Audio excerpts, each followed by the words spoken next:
Continuando nossa aula, estávamos tratando acerca de descobertas arqueológicas que vêm a contribuir com a verificação de autenticidade dos relatos bíblicos, lembrando-se sempre de que muitos mitos que são preservados pelas sociedades foram desencadeados por um fato, um fato verídico que foi preservado através das narrativas orais e que foi modificado ao longo da história. Não que todo mito contenha necessariamente algo de realidade. Pode haver mitos que são completa fantasia da mente humana, ou até criados artificialmente com propósitos, né? Mas muitos mitos foram desencadeados por um fato real. Dentre eles temos, por exemplo, os mitos que são preservados em diversas sociedades tratando acerca de dilúvio. Dentre uma das sociedades que preservou um mito acerca do dilúvio, temos os sumérios, assírios, babilônicos, que preservaram narrativas tratando de dilúvio, como por exemplo essa que temos aqui na Epopeia de Gilgamesh.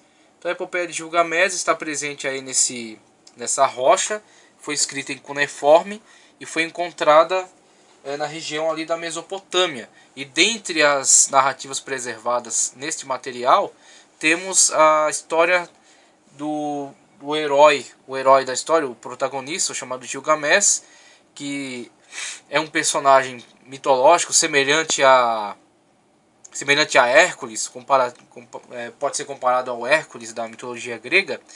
E dentre um dos diálogos que ele registra aqui, que ele teve com personagens importantes, tem esse tal de Utnapishtim, que é uma versão suméria do Noé, que é relatado na Bíblia Sagrada. Então, por que relatos assim entraram para a Bíblia Sagrada? Porque a Bíblia, através da revelação do Espírito Santo de Deus, na instrumentalidade de Moisés, pôde capturar os fatos reais que estavam presentes, que são testemunhados por esses mitos, e transmitir por meio de revelação e também de tradição oral ao texto da Bíblia Sagrada. Então a Bíblia Sagrada nos fala acerca de fatos reais, e esses fatos são testemunhados por diversos mitos que são preservados nas narrativas orais e nas escritas antigas das sociedades diversas.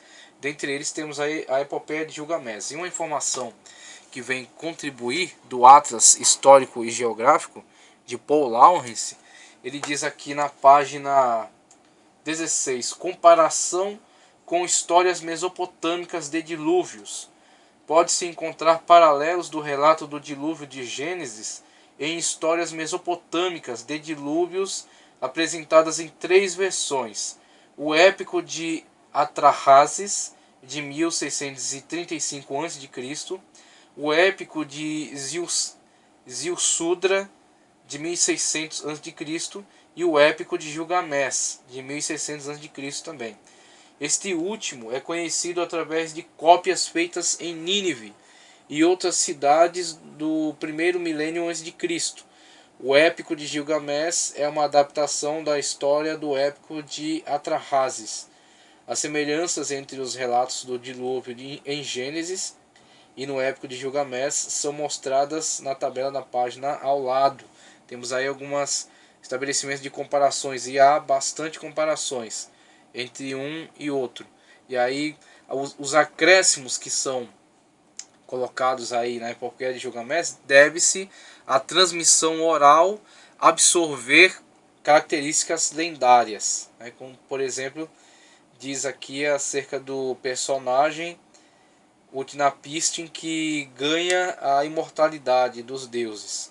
Aí vemos aí um paradoxo com o personagem Moisés, que é narrado pela Bíblia como um homem, um ser humano. Ele não ganhou imortalidade no sentido de ser preservado imortal em algum lugar secreto do mundo pelos deuses. Ele foi salvo do dilúvio, mas terminado o seu tempo de vida, faleceu como os demais seres humanos. Então a Bíblia, ela se atém aos fatos e ela narra a partir de uma perspectiva real e histórica. Então os personagens são alcançados por milagres devido à intervenção divina, mas não deixam de ser seres humanos por causa disso. Assim acontece com o personagem Noé, que foi agraciado por Deus por ser encontrado como justo dentro de uma sociedade degenerada. E ele, mesmo tendo sido agraciado com o livramento do grande cataclisma do dilúvio, ele não deixa de ser um ser humano por causa disso. Ele continua sendo um ser humano, cumpre o seu tempo de vida e morre como um outro ser humano qualquer. Diferentemente dos acréscimos fantasiosos que são inseridos nos mitos, nas mitologias, e que, por exemplo, no caso aqui do Utnapishtim, diz que ele ganhou a imortalidade, ele passou a ser um homem imortal. Nós vemos o distanciamento entre mito e os fatos. Apesar da história de Gilgamesh apresentar aspectos lendários, não devemos descartar o próprio Gilgamesh, considerando apenas uma figura mitológica. Gilgamesh, rei de Uruk, no sul da Mesopotâmia. A Erech de Gênesis 10:10, hein? Uruk, que mostramos aí no mapa. A Erech de Gênesis 10:10. Enquanto Gênesis 10:10 dizia que existia uma cidade chamada Erech na Mesopotâmia, os estudiosos aí de 1700, 1800 diziam que tudo isso era fábula e não havia nada, porque na região não havia de fato essas cidades, estavam tudo encoberto pela areia, pela vegetação, havia sido abandonado, haviam sido fundadas outras cidades em outros lugares, e na região indicada pela Bíblia não havia nada. Até que pessoas sérias, pessoas que levam a Bíblia em consideração, e a partir de descobertas, de estudos, iniciando-se a decifração de Champollion, que com conhecimento do copta pôde traduzir o hieróglifo da Pedra Roseta, passou-se a se interessar pela história antiga, ciências auxiliares, arqueologia, paleontologia, vieram fazer grandes progressos e mostrar, provar a veracidade dos relatos bíblicos. Provavelmente foi de fato um monarca que viveu por volta de 2700 antes de Cristo. Então temos aí um acréscimo, uma contribuição importantíssima deste achado arqueológico, a epopeia de Gilgamesh, que vem mostrar que há um testemunho externo daqueles fatos que são relatados internamente dentro da Bíblia Sagrada. Outras que podemos citar as diversas descobertas arqueológicas realizadas no campo de Nuzi. Trata-se de uma localidade situada na Mesopotâmia, a leste de Assur. Está ao norte aqui do nosso mapa. Mas um campo onde tem se feito muitas descobertas que têm trazido muita elucidação ao período da antiguidade histórica, que já era indicada pela Bíblia Sagrada. O interesse dos arqueólogos naquela região foi muito grande. Ali houve 5 campanhas de escavações de 1925 a 1931. Abaixo do solo virgem, descobriram 12 níveis sucessíveis de terra com fortes vestígios de civilizações antiguíssimas. Ao estudar os objetos descobertos, os arqueólogos concluíram que ali viveram civilizações que representam 3 grandes épocas, a saber, o período proto-histórico, os tempos de Gas-Gur, entre o primeiro e o segundo milênio a.C., e a época de Nuzi, nos meados de 1500, 1400 a.C. Nessa região foram descobertos mais de 4.000 tabuinhas que descrevem a vida cotidiana e os costumes da cidade. Sabe-se que ali viveu uma população bastante variada, a saber, sumérios, acádios, cassitas e urritas. Era um povo que tinha a agricultura como sua economia básica. Tinha um tipo de religião sincretista, ou seja, que fundia deidades de diversos cultos.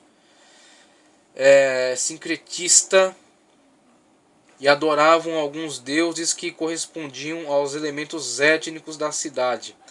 Em vários trechos do Antigo Testamento são encontrados costumes sociais, sobretudo dos patriarcas, cujos costumes eram praticados no tempo de Nuzi. Com isso, observamos que as narrativas bíblicas tratando acerca dos costumes que são manifestados pelos patriarcas, costumes estes que são diferentes daqueles adotados nas sociedades modernas. E já vamos falar mais disso na parte à frente aqui no estudo.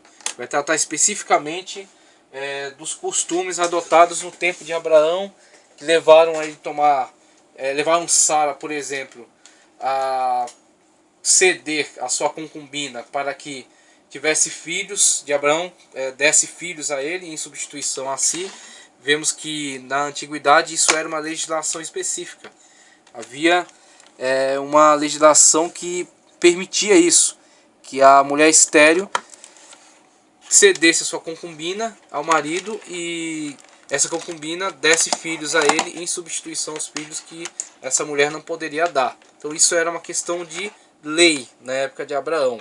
Então Abraão, quando age assim, claro, com relação à fé, vemos que Abraão saiu do âmbito da fé, da promessa que Deus tinha feito a ele. Por isso que Deus estava chamando Abraão para sair do meio daquele povo, porque Deus tinha algo especial a fazer na vida dele, algo maior do que aquilo que poderia encontrar na sociedade da sua época. Então Abraão ia viver por fé, Abraão ia ver coisas extraordinárias, maravilhosas. Mas quando Abraão se comporta dessa forma, está agindo em coerência com a sua época, com os costumes, os hábitos, a lei. Ele não atentou contra a lei da sua época, mas ele atentou contra a revelação especial que Deus tinha dado a ele. Então nisso Abraão falha sim. Por quê? Porque ele tinha uma revelação especial. Mas no caráter social, Abraão está de acordo com os padrões legais, morais da sua época. Agora o que acontece? Vendo essas escavações, observamos o quanto o mundo foi ignorante durante muito tempo.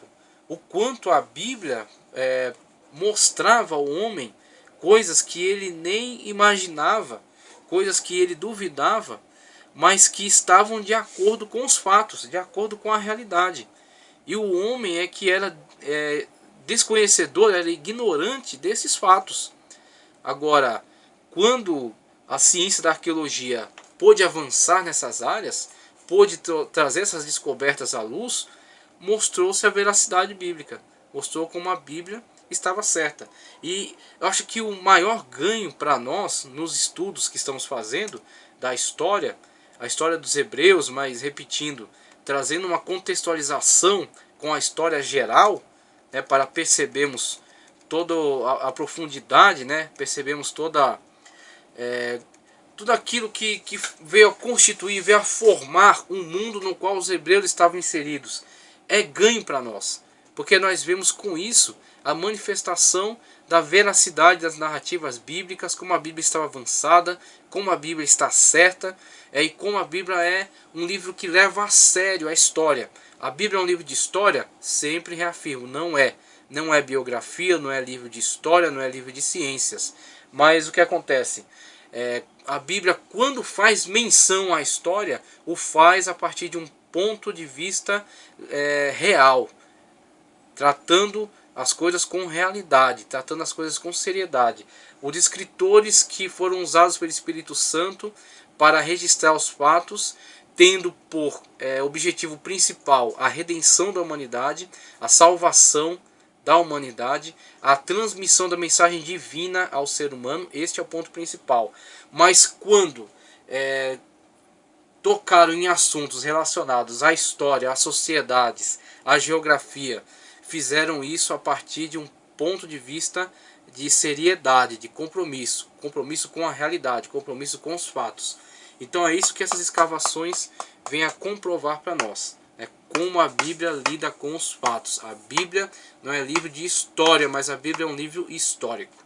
É um livro que tem que ser respeitado como documento histórico. Tanto com relação à história antiga, que estamos tratando aqui, história dos hebreus, quando também, quando estivermos tratando acerca de história da igreja, veremos também os fatos relacionados ao Novo Testamento. E aí temos, passando essa questão das escavações, da epopeia de Gilgamesh e das escavações de Nuzi, temos aqui acerca da Mesopotâmia. A Mesopotâmia. A história começa por volta do 3º milênio antes de Cristo. Aquilo que já tratamos também acerca dos limites de pré-história, da história propriamente dita. A pré-história ainda achados da paleontologia, da arqueologia, mas não achados de escrita, e nem trabalho com metais ainda. E a partir das primeiras descobertas de escrita, né, e as obras feitas em metais, o início do período da história propriamente dita. Só a partir desse período é que surgiu o tipo de escrita que pode ser decifrada ou compreendida pelos especialistas contemporâneos. A idade clássica sumeriana, este povo, né, que, conforme é indicado aqui os limites de Sumer, este povo que habitou esta região há períodos bastante antigos. Não se pode afirmar com certeza se foram os primeiros povos a habitar nesta região, mas foi um dos povos mais antigos. Inclusive o autor fala acerca de uma dúvida que há se a sociedade de Obeid, El-Obeid, foi estabelecida antes da sociedade de Ur, ou se de fato foi Ur quem chegou e estabeleceu a sociedade, estabeleceu a presença, né, de sociedade, de organização de cidades nesta região. Mas isso aí recua pelo menos 3.000, 4.000 anos antes de Cristo. Tem 3 e 4.000 anos antes de Cristo, para o estabelecimento do homem, de uma sociedade organizada nesta região. E aí tem-se os sumérios como a sociedade mais antiga das quais se obtém registro, das quais se obtém artefatos arqueológicos, escrita, né, que pode ser catalogado pela história. Sumérios pelo menos 3 a 4.000 anos antes de Cristo nessa região. Os primeiros textos inteligíveis da história são atribuídos aos sumérios. Sabe-se que a Terra era organizada em forma de cidade-estados. E aí, lembrando-se só daquela informação que eu já havia transmitido, a paleontologia diz que este povo, esses sumérios que estabeleceram aqui, não eram raça semita. Lembrando-se daquele mapa das regiões, onde eu trouxe aqui informações que veio nos mostrar acerca dos povos que se estabeleceram, né? Temos aqui, por exemplo, nesta região, que marquei aqui com esta forma, temos o desenvolvimento principalmente dos semitas, dos filhos de Sem. Aqui dos camitas, dos filhos de Cã, e aqui dos jafetitas. Só que nesta região preponderantemente povoada pelos semitas, temos os sumérios aqui nesta região, que se estabeleceram há muito tempo atrás, entre 4 e 3 mil anos antes de Cristo, e que a partir do ano 2000 já não são identificados, já não podem ser estudados especificamente, porque há uma assimilação com outros povos, uma miscigenação, mas que nas evidências arqueológicas que recuam aí a 3 mil a.C., são identificados e podem ser distinguidos dentre a raça de semitas que povoam as terras em volta. Então, a própria arqueologia diz que o povo sumério que se estabelece nessa região não tinha características semelhantes aos demais povos, os semitas. E aí eu faço menção, daquele texto de Gênesis que narra o início de Babilônia, a questão da Torre de Babel, a povoação dessa região, e diz que na verdade foi um descendente de Cuxi quem migrou para Sinar e estabelecer a sociedade naquela região. Então fica como um dado interessante, mostrando, talvez a Bíblia já indicando, porque este povo sumério que estabeleceu-se nessa região, cercado por populações semitas, não tem as mesmas características dessas pessoas. Tem características físicas, corporais diferentes deles. Como foi narrado aqui pelo teólogo, desenhos, inscrições, que foram encontrados, pinturas em cavernas que foram encontradas e que descrevem este povo com características diferentes dos povos que geralmente habitavam esta região. Então temos os sumérios, o povo que habita nessa região, o povo dos quais temos evidências mais antigas. Sendo a maioria deles, sabe-se que a Terra era organizada em forma de cidade-estados. Outro ponto importante que eu encontro aqui, que podemos fazer vínculo, podemos fazer uma analogia com os textos bíblicos. Quando você lê acerca do desenvolvimento das descendências genealógicas daqueles patriarcas, os semitas, por exemplo, e você vê mencionar acerca de Peleg, qual dado importante que o narrador nos transmite acerca desse personagem. Algo que é característico, algo que é importante para ele, que vai nos trazer informações imprescindíveis, informações importantes, que vão ser relevantes para nós hoje. Ele fala, no tempo de Peleg a terra foi dividida. Você já parou para pensar nessa informação que ele te forneceu? Que no tempo de Peleg dividiu-se a terra. Há muito tempo você lê esse tipo de informação e você não encontra o porquê. Você não encontra o sentido dela, o que isso quer dizer, o que isso significa. E aí, estudando a história, nós começamos a ver possíveis analogias. Começamos a ver informações que começam a ter sentido, começam a ter relevância. Quando você estuda acerca dos sumérios e você vê a narrativa acerca dessas cidades, lembrando-se que as cidades que estão num ponto verde são cidades modernas, cidades atuais. As cidades da época deles são os que estão em ponto vermelho. Então, Kis, Sipar, Ursak Kalama, Jambenar, Exuma, Isim, Surupak, Uruk, Obeid, Lassa, Kutala, Lagash, essas cidades aqui, Erido, Ur, cidades da antiguidade, da Suméria. E quando você começa a estudar acerca dos sumérios, da sua organização social, você vê que os sumérios eram extremamente fragmentados. Cada cidade, cada cidade dessa é na verdade uma cidade-estado, com uma organização política separada das outras. Cada cidade dessa tem um rei, tem um sacerdote e tem um deus. Tem uma organização completamente fechada dentro de si mesma. E geralmente uma cidade murada, que é independente da outra cidade perto dela. E com isso observamos a olho nu, né, observamos a partir dos dados arqueológicos a divisão da terra. Como a terra estava dividida.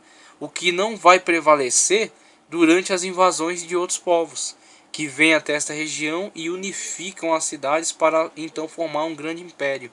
E com esse grande império dominar mais regiões. Mas nessa situação aqui, temos uma grande divisão política das cidades, cada uma com um governo independente, cidades-estado. As cidades-estados, sendo a maioria delas muito pequena, e algumas delas são conhecidas apenas por nome. O povo vivia em forma de tribos separadas, cada uma protegida pelo seu próprio Deus. A cidade-estado era uma teocracia governada pelo Deus da terra. Tanto a cidade como a terra era propriedade do Deus tribal. O sistema econômico girava em torno do tese. Lugal é exatamente o governante temporal. É o rei político. Em questões políticas, questões de guerra, de administração. É o rei político. E o Enlil, aliás, o Ensi, é o sacerdote do templo. Então temos essas duas figuras importantes dentro das cidades sumérias. O Lugal, que é o governante político, e o Ensi, que é o sacerdote.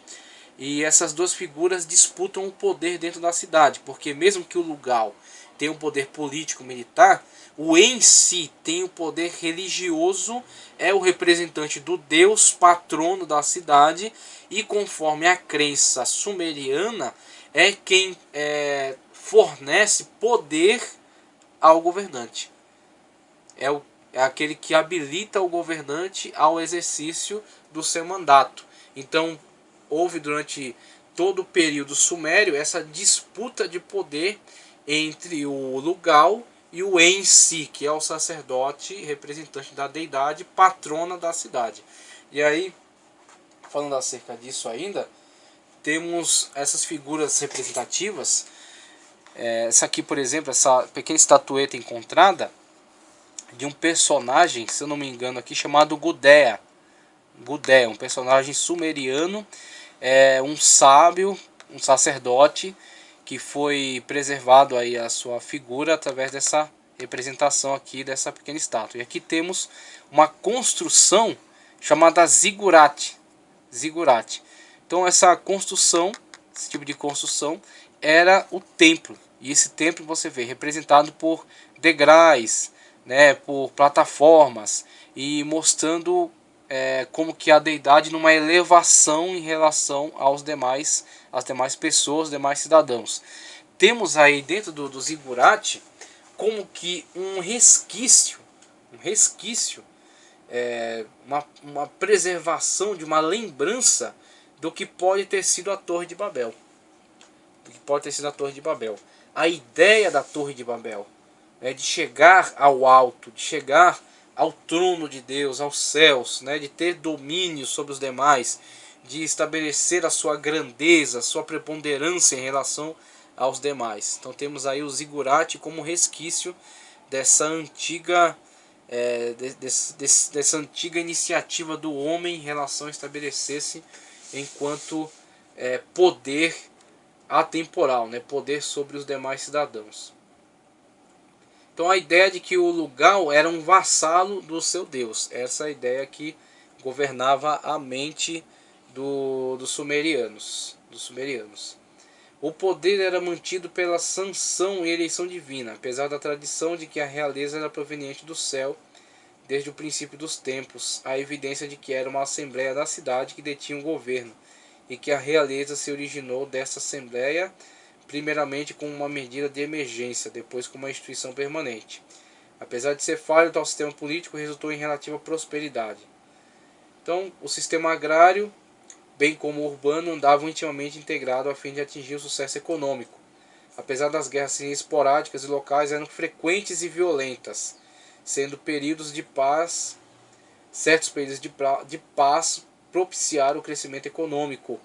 Apesar das cidades serem pequenas, comparando com as atuais, eram grandes nos padrões antigos.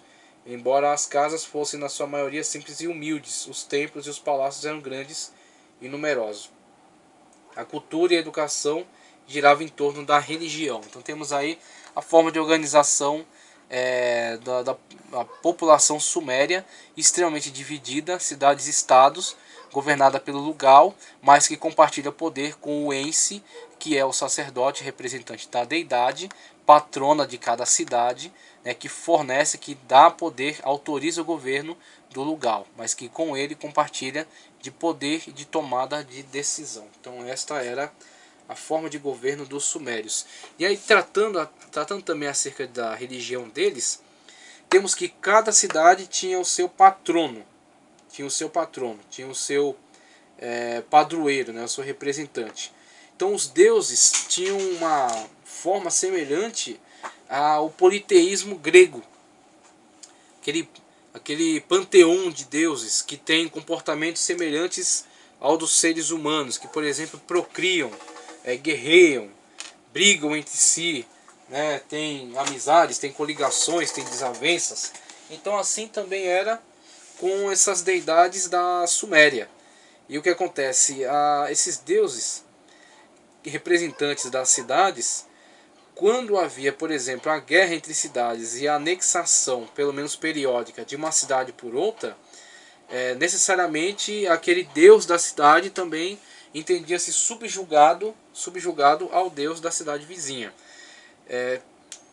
Lembrando, né, que há um paradoxo entre esse tipo de concepção religiosa e a concepção religiosa revelada nas Sagradas Escrituras. Quando vemos que, por exemplo, Israel cai cativo da Babilônia, mas Javé não é cativo de Marduk por causa disso. Os textos bíblicos falam enfaticamente de que a questão de Israel cair como cativo da Babilônia é, na verdade, uma punição de Javé ao seu povo. É Javé punindo e educando seu povo para tirá-lo da idolatria. Inclusive, o cativeiro babilônico para Israel foi a cura definitiva da idolatria, porque mesmo que eles tivessem ainda outros problemas após o cativeiro, não manifestaram mais a idolatria. Então, Javé jamais foi cativo de outro Deus, porque não há Deus fora de mim, como diz o Senhor em Isaías. Agora, na forma de religião dos sumérios, isso na verdade acontecia. Um Deus ficava cativo de outro Deus pela sua cidade ser cativa, ser conquistada por outro Deus. Enlil, rei dos deuses, chefe ativo do panteão, era um deus da tempestade, que era adorado em Nippur. da forma como os gregos tinham Zeus, que era a deidade patrona, a deidade superior a todos os demais, também a religião suméria tinha o seu deus maior, né, que concentrava mais poder em relação aos demais. E esse deus era o patrono da cidade de Nippur, em Liu. Os deuses padroeiros eram adorados nas cidades onde o povo pensava que eles habitavam. O prestígio de um deus aumentava ou diminuía de acordo com a prosperidade da sua cidade. Então, questões religiosas dos sumérios que foram transmitidas a outros povos, né? Vemos também uma manifestação semelhante disso em outros povos, por exemplo, entre os cananeus, que também tinham um sistema de cidades-estado, cidades divididas. Com relação ao povo sumério, temos a questão religiosa, a questão política, né? A organização das cidades. O povo sumério tinha um elevado senso do que era certo e errado. Para ele, as leis humanas eram um reflexo das leis divinas. Apesar de não termos nenhum conhecimento de qualquer código de leis existente naquele tempo, nos tempos recuados aqui de pelo menos 3.000 a.C.,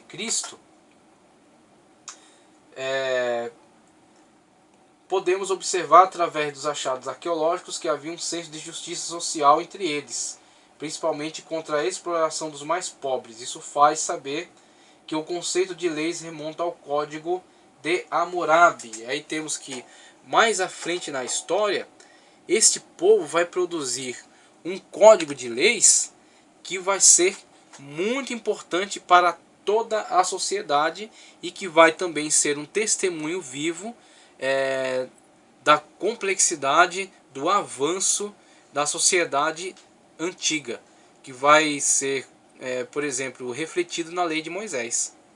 A lei de Moisés, com toda a sua complexidade, as suas questões sociais, sua tentativa de controlar a vida, a sociedade, torná-la mais igualitária, mais justa, a questão da misericórdia para com os estrangeiros, a questão da misericórdia para com o pobre, né?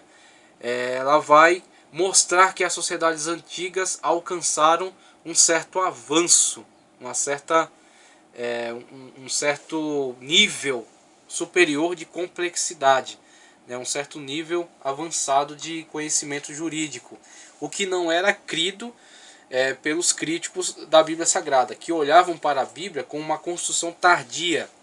Diziam, por exemplo, que as leis de Moisés não tinham sido escritas por Moisés. Eles diziam que a lei de Moisés foi produção, foi fruto de escribas do tempo de Salomão, de Davi ou de Salomão, o mais tardar possível. E que eles construíram aquele código de leis e atribuíram a Moisés para ganhar mais autoridade com isso. Então eles estão dizendo que as leis foram escritas aí em pelo menos o ano de... pelo menos o tempo de Salomão, né, no ano aí anterior a 700, pouco anterior a 700 a.C., 500, 600 a.C., mas que não conseguem recuar mais do que isso. As pesquisas arqueológicas apontam que Moisés escreveu os textos bíblicos há pelo menos 1500 a.C. Agora eles não admitiam essa possibilidade, eles falavam que as leis no máximo eram de 800, 900 a.C., mas não poderiam ser tão antigas, porque não havia tanta complexidade, conhecimento jurídico para se construir um código de leis nesta época tão antiga. E aí temos o Código de Hammurabi para desmentir isso, para mostrar que até antes de Moisés o mundo conseguiu construir um código de leis que expressasse essa complexidade jurídica e essa tentativa de organização social, de justiça social. E aí, olhando para o Código de Hammurabi, temos um testemunho do que o Espírito Santo de Deus pôde produzir através dos homens que buscaram alguma justiça. Então, quando vemos um código de lei tentando aplicar justiça, claro, todo bem vem de Deus. E o bem de Deus é sobre todos os homens. Mesmo que, às vezes, não submetidos totalmente à lei divina, mas se buscam algum bem, esta tentativa de bem, de produção de algo bom para os demais, é com certeza impulsionado pelo Espírito Santo. E assim temos o Código de Hammurabi, que não é tão antigo como a sociedade suméria de 3.000 a.C., mas é de pelo menos 1792 a.C. 1792 a.C. e veio a tentar produzir um sistema jurídico que trouxesse segurança aos povos e o seu relacionamento tanto comercial quanto social. Claro, dentro das suas limitações, mas já é com certeza um grande avanço da humanidade. E aí nós vemos algumas características do Código de Hammurabi presentes na lei de Moisés. Por quê? Porque todo bem vem de Deus. Do jeito que Deus inspirou este homem aqui a produzir algo que fosse bom para ele, para os seus contemporâneos, esse mesmo Espírito de Deus é o que trabalhou através de Moisés. E que a partir dessas evidências arqueológicas mostra que é completamente verídico, completamente possível, que Moisés sim tenha escrito os 10 mandamentos, não somente ele, mas todo o Pentateuco, o que os críticos diziam que não. Era uma produção tardia, feita por escribas da época de Salomão e que foi atribuída a Moisés. Está aqui a prova de que isso foi sim algo possível, porque até antes de Moisés foi produzido um código de legislação. Então aqui temos um trecho do Código de Hammurabi, a escrita empregada por eles, que era o cuneiforme, essas escritas em forma de cunha, que eram gravadas em tabuinhas de barro com um estilete, né? Então fazia-se estas pequenas marcas na tabuinha de barro aqui, cada marca, cada junção dessa de marcas, de cunhas, era uma letra, né? Era uma construção literária. E aí pôde-se interpretar já esse tipo de escrita. Inclusive existem léxicos aí de pesquisadores que estabelecem a lógica de interpretação dessas letras. Então o Código de Hammurabi é um testemunho tremendo daquilo que o Espírito de Deus veio a fazer a humanidade progredir. Né? Em Daniel mesmo é dado ali a notícia de que a ciência se multiplicará, e toda a ciência que vem para bem é impulsionada assim pelo Espírito Santo de Deus. O Código de Hammurabi mostra a antiguidade destas leis. Agora, continuando, nós vemos, por exemplo, que os sumérios da antiguidade vão sofrer modificações importantes por causa do contato com outras sociedades. Então temos, por exemplo, os semitas, que eram, na verdade, a grande população que havia colonizado nas épocas mais retardadas, nas épocas mais tardias, mais antigas, nas épocas mais recuadas da história, haviam povoado essa região a partir do seu ascendente Sem, né?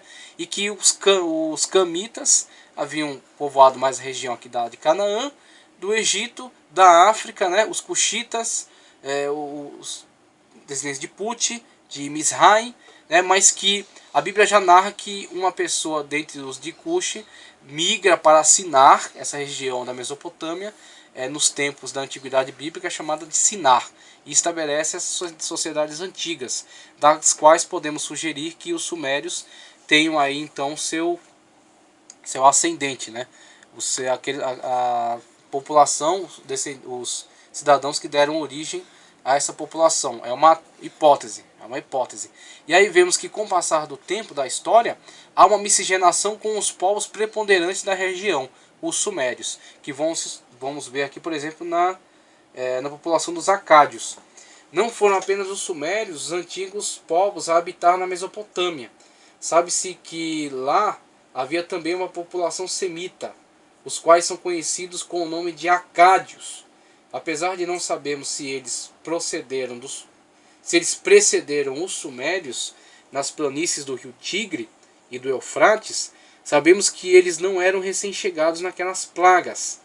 Nas regiões setentrionais da Suméria, eles viviam uma vida seminômade em épocas que remontam ao 4º milênio. Veja a antiguidade da presença desses povos nessa região. Esses semitas assimilaram a cultura sumeriana. Aconteceu com os acádios algo semelhante do que aconteceu aos romanos em relação aos gregos. Os gregos, com Alexandre no ano 333, já haviam conquistado inclusive todas essas regiões aqui, inclusive a África também, a região da Grécia, na qual se originaram, e foram até a Índia. Só que Após a morte de Alexandre, a divisão do império e o declínio, e próximo já da época de Cristo, os romanos é que vieram a dominar depois dos gregos, dominaram toda aquela região que havia sido conquistada pelos gregos. Mas os romanos adotaram a cultura grega. Eles não trataram de extinguir a cultura grega, eles adotaram a cultura grega. A língua grega, a cultura, a forma das cidades, né, somente impuseram aí a sua legislação, né, a Pax Romana. Mas eles adotaram muito da cultura grega. Inclusive tinham muitos professores e filósofos gregos em suas terras educando seus filhos. É o que é chamado o pedagogo, o escravo grego que tratava da educação dos filhos dos patrícios romanos. E aí o que acontece? Ocorre algo semelhante dos acádios em relação aos sumérios.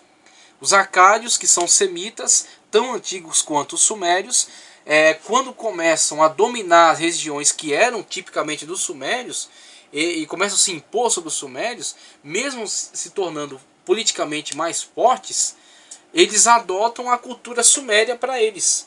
Adotam a língua, o cuneiforme, adaptam as suas palavras ao cuneiforme sumério e adotam o seu tipo de sociedade, o seu tipo de religião.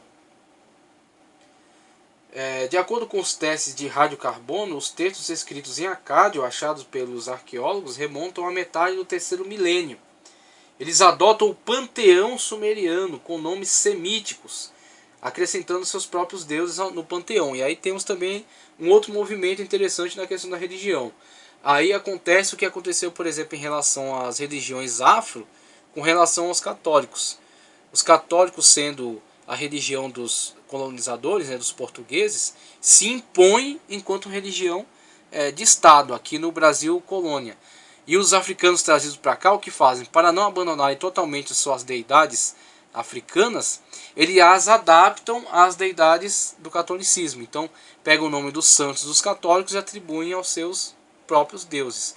E aí temos um movimento parecido, mas inverso no sentido dos acádios serem a população dominante, mas em vez disso adotarem o panteão de deuses dos sumérios. Adotarem para si, darem nomes acádios. Continuando nossa aula, estávamos começando a falar acerca do Império de Akkad. E aí já estamos na data de 2360 a 1180 a.C. Então, lembrando que os sumérios são uma das populações mais antigas da região e recuam aí até o ano de entre 3000 e 2000 a.C., né? Entre 3000 e 2000 a.C. Alguns arqueólogos sugerem que sejam até mais antigos, entre 4000 a.C., 4000 a 2000 a.C. E aqui no desenvolvimento que houve entre os povos, né, o relacionamento que houve entre os povos, temos a presença dos acádios e agora o Império de Akkad. Aí temos a cidade aqui de Akkad, por exemplo, presente aqui no mapa, a cidade de Akkad. Deixa eu ver aqui esse mapa anterior. Aqui está a cidade, o Império de Akkad, que se estabelece aqui entre 2360 e 2180 a.C., por volta do século 24.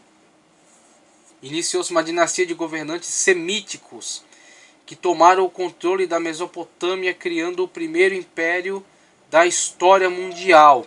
Ou seja, o império de origem semita, dos povos semitas, que habitavam preponderantemente a região, e que vão estabelecer uma unificação forçada das cidades que tipicamente eram separadas, cidades-estado, dos povos da Suméria, e com essa unificação dessa cidade, desses povos, sob a égide aí do Império de Akkad, né, dos semitas que passaram a invadir esta região e que adotaram a cultura e a língua dos sumérios, estabelece-se um dos primeiros impérios do mundo. 2360 a 2180 a.C. Então, com isso tem esse movimento que vai, ao longo da história, desenvolver-se e dar origem aos maiores impérios que o mundo já viu, dentre os quais, se não me engano, o maior império que o mundo já viu foi o romano.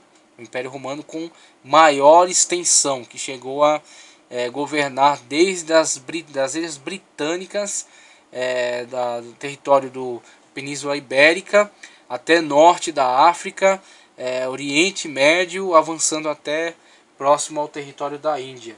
Mas aí temos já o começo desse movimento da conquista de cidades, unificação para a fundação de império. Iniciou-se uma dinastia de governantes semíticos que tomaram o controle da Mesopotâmia, criando o primeiro grande império da história mundial. Sargão, que vai voltar na história da humanidade depois com os assírios, com o personagem de Sargão II, fazendo menção a este Sargão aqui da antiguidade. O Sargão II é o que é mencionado em Isaías. Este aqui é anterior, não foi mencionado pelos escritores bíblicos. Sargão, cuja origem se perde no mito, foi o fundador deste império, ao derrotar Lugal-Zaghese de Erech. Lugal-Zaghese, Erech está nesta região aqui, ela é visualizada no outro mapa, mas Lugal-Zaghese, rei de Erech desta região, a região da Suméria. Sargão passou a ter o controle de toda a Suméria, estendendo seu império até o Golfo Pérsico. Sua ascensão iniciou-se em Kish, transferindo-se mais tarde para Akkad, a região mais ao norte aqui, não tão ao norte quanto a Síria, mas centro, né, região central da Mesopotâmia, ao norte da Suméria. Local, apesar de ser ignorado, sabe-se que fica perto de Babilônia. As sagas e conquistas de Sargão tornaram-se lendárias. Após sua morte, lhe sucederam 2 de seus filhos, e em seguida seu neto Naram-Sin, o qual podia se gabar dos atos e bravuras fantásticas de seu avô Sargão. Os reis de Akkad dominaram toda a Alta Mesopotâmia, além da Suméria, conforme atestaram os documentos comerciais. Veja aqui a ciência, né? A ciência que trata do comércio, também contribuindo para a construção dos fatos históricos, falando acerca das relações comerciais estabelecidas entre as regiões, regidas agora pela lei estabelecida pelo Império de Akkad. Os documentos comerciais de Nuzi, aquele campo de investigação arqueológica, oeste da Assíria, Nínive, Shagar-Bazar e Tel e Brak.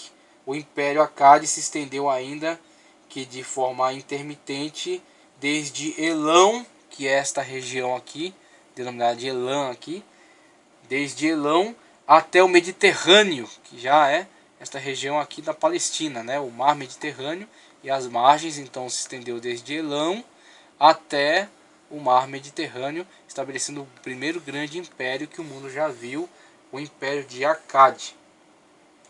Os reis acadianos deram à cultura sumeriana uma expressão política muito além das fronteiras da cidade-estado. Apesar deles preservarem a ideia de que o poder vinha de Enlil, a deidade principal dos sumérios, semelhante ao Zeus para o panteão grego, né? Apesar deles preservarem essa ideia de que o poder advinha de Enlil, é coerente pensar que eles criaram uma teoria um tanto diferente a respeito da realeza. O Estado não se centralizava no templo do Deus, como faziam os sumérios no sistema de cidade-estado. Temos aí uma situação semelhante também à dos romanos. Vemos que na cidade-estado sumérias, divididas e cada uma compartilhando o poder entre o Lugal, que é o governante político, e o Ensi, que era a liderança sacerdotal associada à deidade patrono da cidade, né, que cedia poder através daquela a congregação, né, através daquela câmara, né, aquela câmara de sacerdotes, concedia poder ao lugar, ao representante político.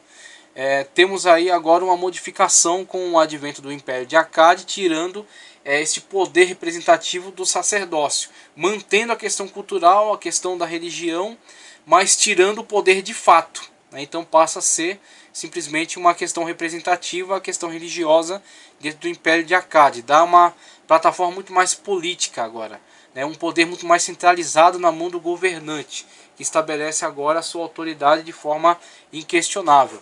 Temos aí algo que nos faz lembrar também o início aí do Império Romano, né, com um poder muito mais dividido. O Senado, por exemplo, que detinha parte do poder e compartilhava com o rei, né, com o que mais tarde vai ser modificado com a figura do imperador, que vai estabelecer seu poder de uma forma muito mais abrangente, que não vai necessitar de aprovação, por exemplo, do Senado, e que vai trazer sobre si mesmo prerrogativas divinas. Quando chegamos a imperadores que se comportam quase como loucos mesmo, quando chega no tempo de Nero, Domiciano, que trazem para si as prerrogativas divinas. Então temos aí algo semelhante ao que aconteceu com Acade em relação aos sumérios. O Império Acade modifica essa plataforma de existência, né, de compartilhamento do poder que havia dentro do povo sumeriano. E aí temos a queda de Acade e o reflorescimento sumeriano, que ocorre aí por volta de 2167 e 1900, entre 2167 e 1992 a.C. Nos últimos séculos do terceiro milênio, o Antigo Oriente passou por períodos conturbados, com migrações e invasões perturbadoras em toda a parte do mundo bíblico. Nesse tempo, a história da cultura sumeriana chega ao fim. No Egito havia muitas desintegrações e não poucas confusões. Em Canaã, perplexidade e ruínas. É nesse tempo que começa o alvorecer da história dos primeiros israelitas. Após as conquistas de Naram-Sin, a hegemonia de Acade enfraqueceu muito rápido, logo após o ano 2200. Um povo bárbaro chamado Guti. Um povo que pouco se tem a falar na história com relação a achados arqueológicos. Um povo estranho aos habitantes dessa região, que invadem essa região, tomam essa região de assalto e terminam com aquele poder centralizado de Acade. Então fala que esse povo bárbaro, chamado Guti, arremessou-se de forma fragorosa contra Acade, levando-o à ruína. Os Guti se originaram nas montanhas dos Zagros, uma região mais ao extremo, mais ao leste aqui, dessa região da Suméria, dos Montes Zagros. E ao tomar Acade de assalto, estabeleceram ali o seu domínio por cerca de 100 anos.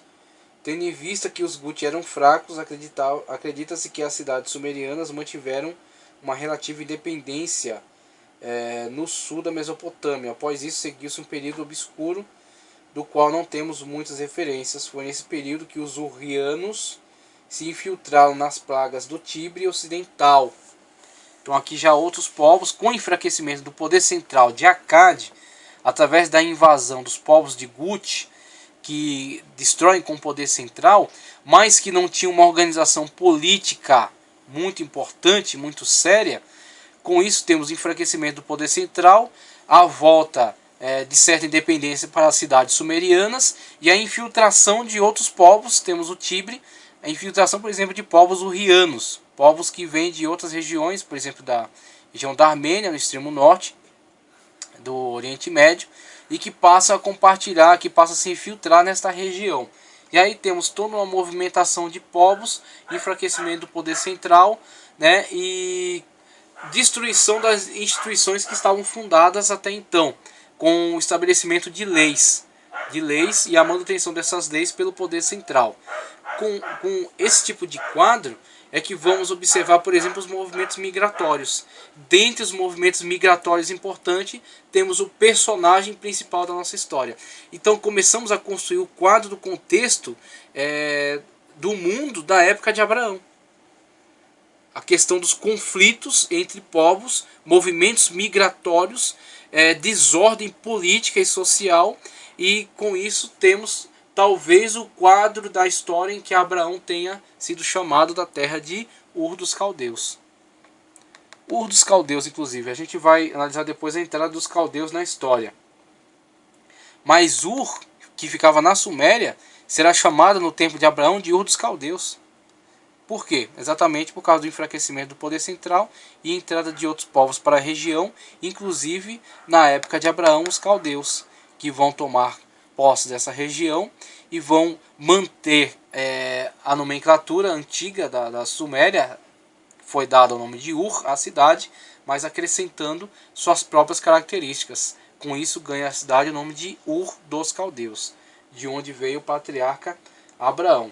Então, com esses movimentos, temos aí, por exemplo, a questão da pouca força, né, política dessa população chamada de Guti, que invade e destrói o poder central. Há uma confusão, há um enfraquecimento do governo, das leis, uma miscigenação de povos, invasão de outros povos que vinham de outras regiões. E com o passar do tempo, aí por volta de 2060, entre 2060 e 1950 a.C., a fundação do da terceira dinastia de Ur, a terceira dinastia de Ur, Ur-Namur, fundador da terceira dinastia de Ur. Apesar de não serem belicosos, é possível que os reis de Ur controlaram a maior parte da planície da Mesopotâmia. Deduzimos isso porque os governantes daquela região se submetiam ao seu domínio. E aí temos, por exemplo, na página 2, o cenário histórico da Mesopotâmia nos tempos das origens dos patriarcas hebreus. Página 2. Foi aproximadamente na primeira metade do segundo milênio a.C., entre 2000 e 1500, que os progenitores dos hebreus apareceram no palco da história. Foi nesse período que Abraão saiu com alguns membros de sua família do sul da Mesopotâmia e se estabeleceu por um período em Harã, bem ao norte aqui desta região. Vamos ver o próximo mapa. Isso, mapa das peregrinações de Abraão. Ur dos Caldeus, lembrando que o Golfo Pérsico avançava até aqui nessa região. Essa região aqui de terra veio a surgir depois com o recuo do mar, né? Recuo do Golfo Pérsico agora estabelecendo-se nessa linha. Então a peregrinação de Abraão desde Ur dos Caldeus estabelecendo-se na região norte, aqui ó, o Eufrates e o Tigres, a região central, onde estava o centro do governo do Império de Acade, aqui é a região da Suméria, aqui é a região da Síria, dentro dessa região a cidade de Ur, a cidade de Harã, onde Abraão estabeleceu-se periodicamente com a sua família. Seu pai falece aqui, e aqui onde Moisés narra o chamamento de Deus, o que muitos teólogos entendem como a reconfirmação do chamado que já havia sido feito em Ur dos Caldeus. Só que daqui até aqui ele vai com a sua família. E aqui ele recebe o chamado, conforme Moisés nos narra, para que saia do meio da sua família, da sua terra, da sua parentela, e vá para a terra que eu te mostrarei. E aí Abraão, nas suas peregrinações, chega até Canaã. Passando por Siquém, Jerusalém, né, e descendo ao Egito, quando depois retorna de lá. Então temos essa época e nesse contexto histórico onde temos esses fatos, a narrativa desses fatos. Foi nesse período que Abraão saiu com membros de sua família do sul da Mesopotâmia e estabeleceu por um período em Harã, até a morte de seu pai Terá. Gênesis 11:31, Atos 7:4. De Harã ele migrou na rota do fértil crescente em demanda de Canaã. Então temos aqui o fértil crescente, né, a organização geográfica criada aí por esses rios, né, essa região fértil, dentre essas regiões desérticas, e a migração de Abraão de Ur a Harã, o tempo que ele passa em Harã, e depois a peregrinação dele chegando finalmente em Canaã.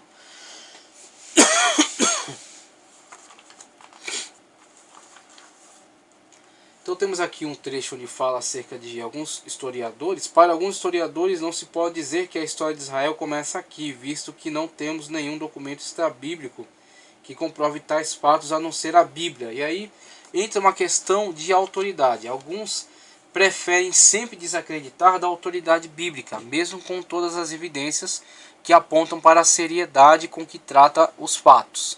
Só que nós, a partir da fé que temos, primeiramente da fé, porque a nossa crença, o respeito que temos pelas Sagradas Escrituras não advém de comprovações arqueológicas externas, comprovações científicas externas, mas sim da fé que temos no Deus que inspirou as narrativas bíblicas. E depois, corroborando com isso, contribuindo com isso, as evidências.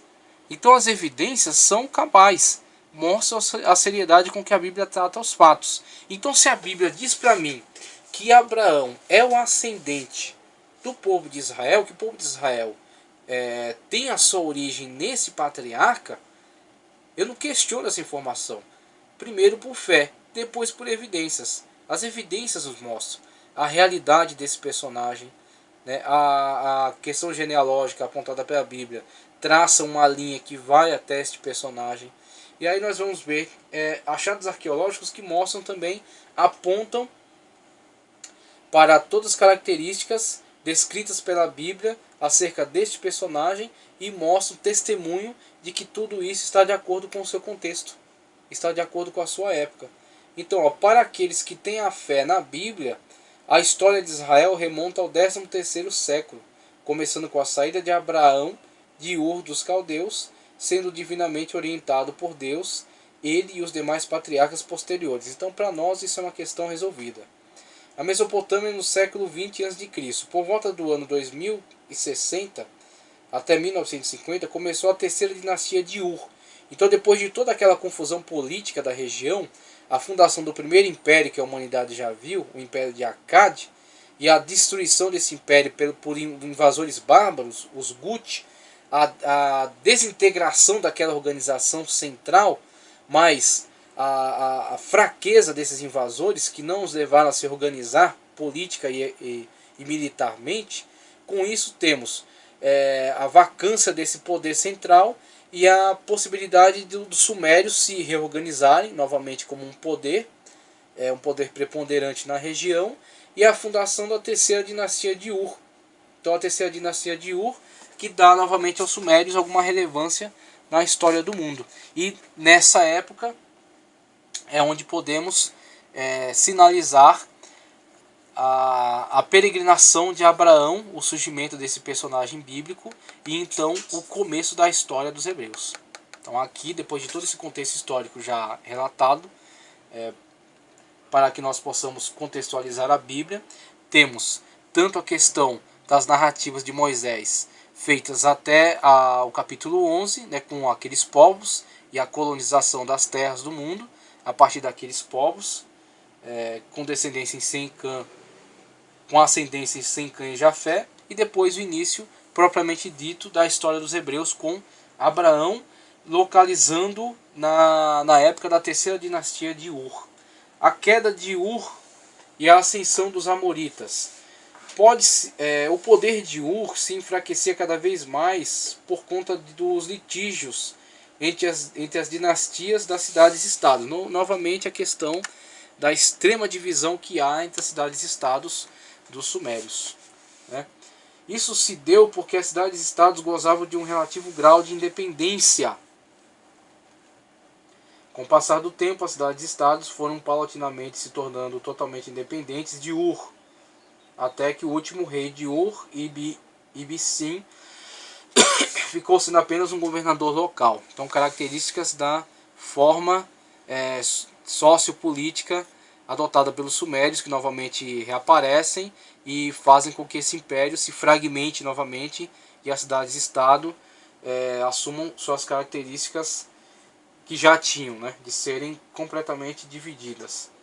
Os primeiros estados que se tornaram independentes foram Elão, a região dos Elamitas, que durante algum tempo foi dominada pela região, o império fundado por Ur, a terceira dinastia de Ur, mas que com o passar do tempo ganhou novamente sua independência.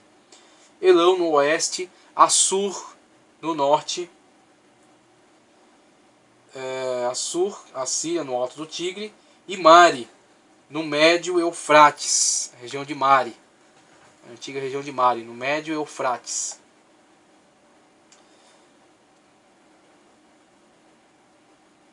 Tigre e Mari no médio Eufrates. Mas a vertiginosa queda de Ur se deu quando um oficial militar de Mari, por nome Ishbi-Iha, se levantou como governador de Isim e expandiu seu governo por várias regiões setentrionais da Suméria. Ibsim, rei de Ur III, enfraqueceu nesse período grandes crises econômicas, enfrentou nesse período grandes crises econômicas, especialmente na área da agricultura, por causa das incursões dos nômades. Isso vai acontecer com Israel na época dos juízes, né? Por exemplo, o personagem de Gideão, que se manifesta nessa época, mostra o poder de Deus levantando heróis hebreus para ajudá-lo exatamente contra esse tipo de problema, de incursões de nômades que levam toda a produção agrícola, enfraquecendo ali aquela população, né, aquele governo. Isso aconteceu também no caso de Ur, com incursões de nômades que vêm enfraquecer este império. Mas o fim de Ur chegou por volta do ano 1950, quando os elamitas pilharam toda a terra, levando Ibsim cativo. Daí para frente, Ur nunca mais se reergueu para se tornar uma potência como havia sido. Por muitos séculos, os povos que habitavam a região noroeste da Mesopotâmia e do norte da Síria foram citados nos escritos cuneiformes como Amurru, que significa ocidentais. Acredita-se que esse termo passou a ser usado para identificar os povos que falavam vários dialetos semíticos do noroeste. Sem dúvida nenhuma, foi no meio desses povos que saíram os arameus e Abraão, progenitor dos israelitas. Então você vê, com a manifestação desses povos, a presença dos arameus na história, que é um povo aparentado com Abraão. Um povo aparentado com Abraão. Inclusive de quem Abraão depois vai buscar uma esposa para Isaac. Os povos da região noroeste, a região aqui de Mari, do Alto Eufrates, que inclusive é o povo onde, depois da morte do pai de Abraão, alguns parentes de Abraão vão permanecer naquela terra.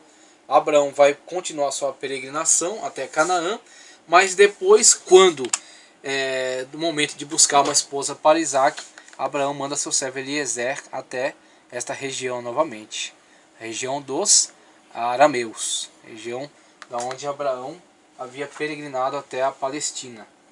Então, a queda de Ur, o estado de Mari, que dantes havia sido vassalo de Ur, passou a ser governado por um rei amorita. E com a queda de Ur, os amoritas conquistaram virtualmente toda a Mesopotâmia. E nos meados do 18º século, todos os estados da Mesopotâmia haviam sido dominados completamente pelos reis amoritas. Os amoritas escreviam seus nomes em acádio. Olha aí o intercâmbio que há entre povos, né? Apesar do domínio dos amorreus sobre esses demais povos, eles adotam algumas características deles. Os amoritas escreviam seus nomes em acádio. Eles adotaram a cultura suméria e de Acade, bem como grande parte das suas regiões. Intrigas políticas na Baixa Mesopotâmia até a metade do século XVIII. Então, a partir daqui, temos uma fase, como fala aqui, em face de uma situação confusa, uma dinastia amorita, a primeira Babilônia, se estabelece por volta do ano de 1830, sob um sumo Abum, o qual se envolveu logo em conflito com seus vizinhos mais próximos, especialmente Isim, da região sul aqui. Então a Babilônia, na região central, começa a partir dessa época de 1830, começam a surgir muitas intrigas nessa região. Dentre essas intrigas, alguns povos começam a aparecer para a história. Dentre esses povos começa a surgir a fundação das primeiras dinastias do povo da Babilônia, a primeira Babilônia, que vai estabelecer algum poder, dominar algumas regiões, mas vai alcançar maior poderio quando vemos as narrativas bíblicas que tratam do surgimento da Babilônia, que vai ter grande poder, vai ter grande influência no mundo, estabelecer um poder mundial, um império mundial, com o surgimento de Nabucodonosor. Surgimento de Nabucodonosor. Na época já de Ezequias, rei de Judá. Mas aquela época da Babilônia, aquela época onde a Babilônia tem maior poder, vai ter origem aqui, no ano de 1830 a.C., né, com o surgimento aí dessa confusão política na região e o estabelecimento da primeira dinastia, a primeira Babilônia. Mas tais rivalidades não tiveram grandes consequências, porque os estados envolvidos não tinham poder suficiente para realizar grandes conquistas militares. Foi nesse período, cerca de 1870, que chegaram até nós dois importantes códigos de leis, ambos descobertos recentemente. Um em sumério, promulgado por Lip-Issa de Issim, o outro em acádio, do reino de Exuma. Este último com data incerta, mas não após o século XVI ou XVII. Esses dois códigos remontam ao famoso Código de Hammurabi e atestam sem nenhuma dúvida que desde a antiguidade os homens já haviam criado meios de estabelecer a justiça social. E aí temos, com essa confusão e o surgimento para a história da Babilônia, e os códigos de lei que foram promulgados nessa época, que foram descobertos pela arqueologia, temos aí na página 2, o florescimento da Babilônia, 1728 a 1686. Então, desde 1830 já surge para a história a Babilônia como uma organização política que passa a ter influência, que passa a ter algum domínio. Agora, em 1728, entre 1728 e 1686, a Babilônia começa a ter já algum poder de fato, que vai ter a maior expressão dela na época de Nabucodonosor, nas narrativas lá do livro de Reis, né, no livro de Reis, e também as narrativas de Isaías, com o rei Ezequias, por exemplo, né, que vai dar no cativeiro de Israel pela Babilônia. Aí já na época de 500, né, na época do ano 550, mais ou menos, 550 a.C. Mas a história, o início da Babilônia, recua até 1728, ou de 1728 a 1686 a.C., quando Hammurabi ascendeu ao trono da Babilônia. A Babilônia se encontrava numa situação bastante difícil. Ameaçada pela Síria ao norte, região da Babilônia, aqui na região mais central. Está aqui a Babilônia, região mais central da Mesopotâmia. Ela se encontrava ameaçada pela Síria ao norte e por Larsa ao sul, na região aqui da Suméria. E no noroeste por Mari. Hammurabi teve que ser bastante astuto para triunfar. Com a sua capacidade política e militar, ele conseguiu colocar a Babilônia numa situação de grande supremacia, vencendo fragorosamente todos aqueles estados vizinhos que lhe ameaçavam. Apesar disso, Hammurabi não conseguiu estender seus domínios para o norte da Mesopotâmia. Seu domínio, a Babilônia, saiu do anonimato e se despontou como uma potência, gozando assim de grandes prestígios. Foi ele quem criou e publicou no final de seu reinado o famoso Código de Leis, que ainda hoje é estudado nas atuais universidades, e tido como ponto de referência para a legislação. Seu Código de Leis é bastante parecido com as leis de Moisés, o que nos faz entender que Moisés não partiu do nada, mas se baseou em algo já existente. É claro que a lei de Moisés foi inspirada por Deus, mas não descartamos a possibilidade de ele ter aproveitado algo de bom da lei de Hammurabi, que era bastante conhecida no seu tempo e utilizada por outros povos para estabelecer uma justiça social. Com o crescimento da Babilônia, o deus Marduk, padroeiro do Estado, foi elevado ao primeiro lugar no panteão dos deuses, aquela prática que já tínhamos estudado acerca do panteão de deuses da Suméria, que foram sendo adotados por outros povos que vinham sucessivamente dominando a região, mas adotando parte da cultura e da religião da antiga Suméria. Assim também acontece com a Babilônia, que estabelece agora Marduk como deidade central sobre os demais deuses estabelecidos nessa região. Por exemplo, Enlil, que era o antigo deus da Suméria. Com o crescimento da Babilônia, o deus Marduk, padroeiro do Estado, foi elevado ao primeiro lugar no panteão dos deuses. Segundo os especialistas, foi nesse tempo que começou a surgir várias literaturas importantes, como cópias de épicos antigos, por exemplo, a narração babilônica da história da criação e do dilúvio, com a epopeia de Gilgamesh, por exemplo, que já analisamos mais atrás. Então, com essa história, essa narrativa acerca da Babilônia, com seu surgimento entre 1728 e 1686, e principalmente com seu personagem principal, que é Hammurabi, e a promulgação das leis de Hammurabi, do Código de Hammurabi, que veio a trazer grande fama para esta região, e que até hoje é bastante analisado pelas universidades atuais, temos aí vamos supor aqui, um ponto final na análise acerca dos povos da Mesopotâmia, da riquíssima história da Mesopotâmia e da relação que ela tem com os hebreus. Os hebreus tendo sua origem dentro desse contexto histórico, o contexto histórico da Mesopotâmia, de Ur dos Caldeus. Ur, uma das antigas cidades da Suméria, né, que vai ser dominada por outros povos semitas, que vão invadir essa região e que vai modificar todo o contexto político dessa região, e a partir dessas modificações da confusão política, né, das guerras, dos conflitos, os movimentos migratórios, e dentro desse movimento migratório a migração de Abraão, a partir do chamado divino que recebe em Ur dos Caldeus, saindo de Ur, junto com a sua família, estabelecendo-se em Harã, a morte do seu pai, o estabelecimento de alguns dos seus familiares nessa região, e a reconfirmação do seu chamado para sair agora também do meio da sua parentela e peregrinar pela terra, chegando então a Canaã. Chegando em Canaã, deixando a sua família em Harã, na região aqui do norte da Mesopotâmia, e peregrinando para Harã, Abraão agora vai se relacionar com outro povo da história.